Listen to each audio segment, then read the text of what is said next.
तैयारी स्टार्ट। एक तरफ जम्मू कश्मीर में विधानसभा चुनाव को लेकर गहमा गहमी शुरू हो रही है, तो दूसरी तरफ आतंकियों ने भी अपनी सक्रियता बढ़ा दी है। आतंकी हमलों और मुठभेड़ के बढ़ते मामलों से यह साफ संकेत मिल रहा है कि पाकिस्तान विधानसभा चुनाव की प्रक्रिया को बाधित करने की कोशिश कर रहा है।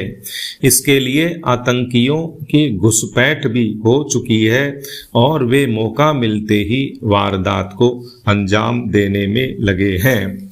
गत माह रियासी में तीर्थयात्रियों से भरी बस पर आतंकी हमले ने भी यह साबित किया कि आतंकी क्षेत्र में खौफ पैदा करना चाहते हैं।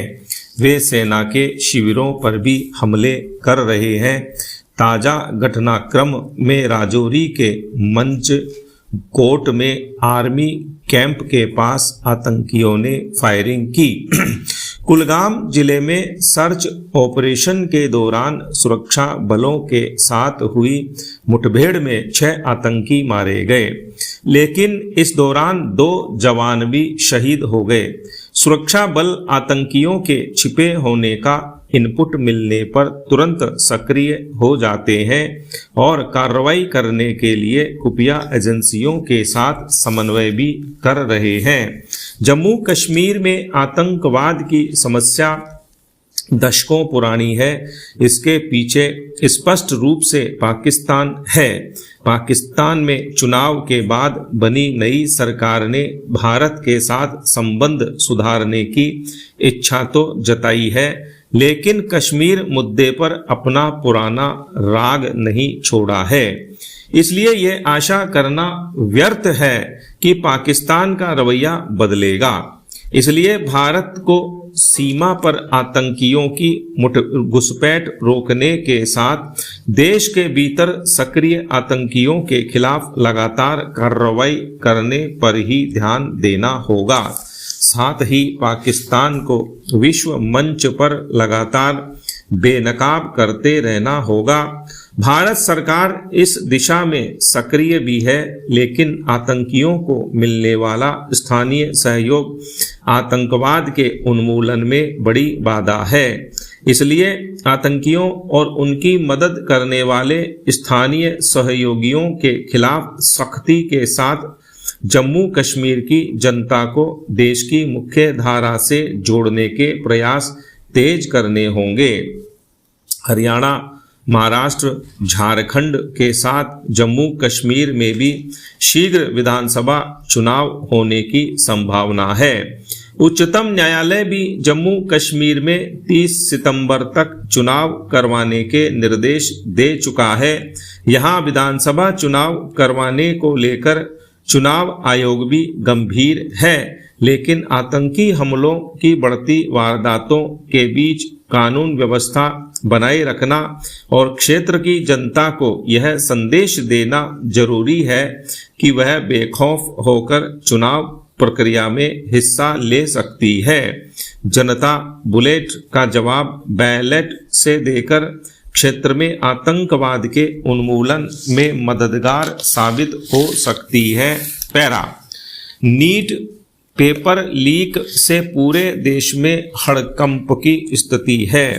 पेपर लीक ऐसा गंभीर मुद्दा है जिसे संवेदनशीलता के साथ और राजनीतिक भेदभाव के बिना संबोधित किया जाना चाहिए। कोई भी सरकार ऐसी विफलताओं, कदाचार को नजरअंदाज नहीं कर सकती और इसे संबोधित करने के लिए राजनीतिक लाभ से ज्यादा निष्पक्षता को प्राथमिकता दी जानी चाहिए। परीक्षा प्रक्रिया की शुचिता, संपूर्णता सुनिश्चित करने के लिए मूल कारणों पर ध्यान देना और कड़े उपाय अपनाना जरूरी है, ताकि छात्रों और उनके परिवारों का विश्वास बहाल किया जा सके। यह घटना नई नहीं है और ऐसा भी नहीं कि पहले कभी पेपर लीक न हुआ हो। इस मुद्दे को गंभीरता से लेने और समाधान के तरीकों पर काम करने की जरूरत है।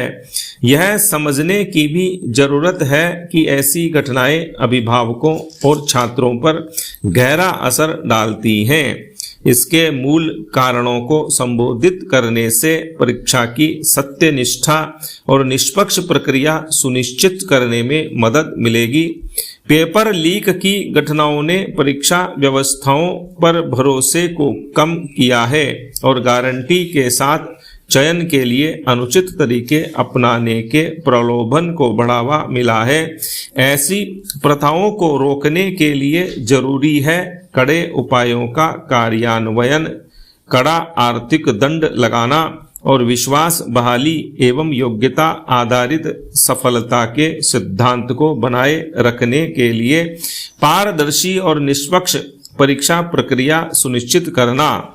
हमें यह भी स्मरण रखना चाहिए कि नेशनल टेस्टिंग एजेंसी (NTA) की स्थापना उच्च शिक्षण संस्थानों में प्रवेश परीक्षाओं के लिए प्रतिष्ठित विशेषज्ञों को शामिल करते हुए स्वायत्त और आत्मनिर्भर परीक्षण संगठन के रूप में की गई थी। NTA का संचालन एक निकाय के हाथ में है, जिसके सदस्यों में संघ लोक सेवा आयोग के पूर्व चेयरमैन, IIT, NIT, IIM के निदेशक और JNU एवं IGNOU के कुलपति जैसे प्रतिष्ठित लोग हैं, जिनकी सत्यनिष्ठा पर कभी संदेह नहीं किया जा सकता। हालांकि यह मुद्दा नीति निर्माण और क्रियान्वयन दोनों स्तरों से जुड़ा है। ऐसे में समाधान भी दोनों स्तरों पर जरूरी है। कुछ प्रस्तावित समाधान इस तरह हैं। जिन परीक्षाओं में 5 लाख से ज्यादा अभ्यर्थी हों, वहां द्विस्तरीय फिल्टरिंग मॉडल अपनाया जाए। प्रारंभिक और मुख्य परीक्षाओं सहित यदि अभ्यर्थियों की संख्या 20 लाख से ज्यादा है तो कठोर अनुशासन के रूप में त्रिस्तरीय प्रारंभिक, मुख्य चरण 1 और मुख्य चरण 2 व्यवस्था लागू की जाए।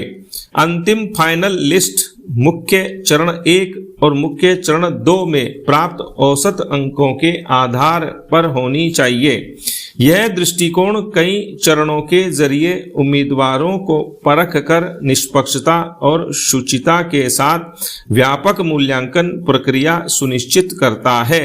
इस व्यवस्था के क्रियान्वयन से बड़ी संख्या में अभ्यर्थियों का प्रबंधन करने से जुड़ी चुनौतियों का समाधान होगा, कदाचार का जोखिम कम होगा और अधिक विश्वसनीय परीक्षा प्रक्रिया को बढ़ावा मिलेगा।